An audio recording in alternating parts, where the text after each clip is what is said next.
Väiskin budjetti eroaa EUn budjetoinnista? Siis eihän se eroa millään tavalla. Rahasta on kyse. Hyvältä, mutta haluatko kertoa, että mikä on tärkeintä onnistumisen kannalta? Onnistuminen. No, miksi juuri sinä? Ei ollut muita.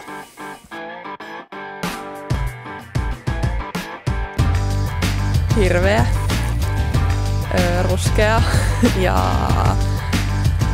lupsakka. Arvon. Voimakas. Villi, värikäs ja vauhdikas.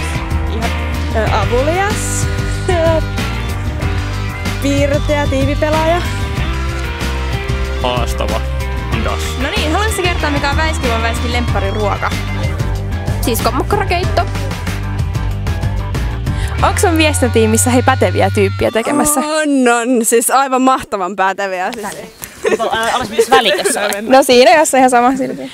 Sä oot tunnettu myös ton Vinkulin huoltopäällikkönä, niin miten te olette teidän parannellut tämän kalustoa sitten Vinkulin jälkeen? Meillä on parempia autoja. No sitä me vähän ajateltiinkin. Mitkä on teidän lempihuoltokohteet, voitte tälle yleisesti huudella? Kun te rakennatte täällä näitä juttuja, niin miten te huomioitte näissä jutuissa ja teidän rakennelmissa nuo kestävyysperiaatteet? Ja pitää olla saman tien, mutta on helppo purkaa, kun ne kestä.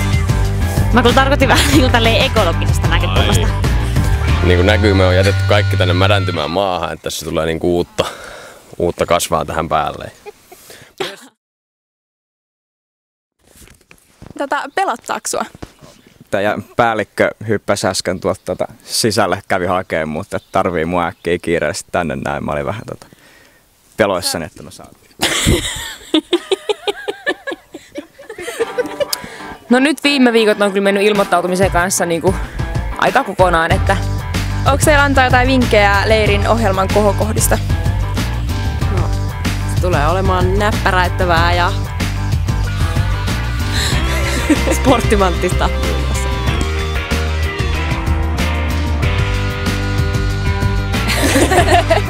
Tosi hyvä. Super. Vähän ihmetyttää, mutta Me saadaan tehtyä meille aivan mahtava leiri. Aurinkoinen, mielenpainua.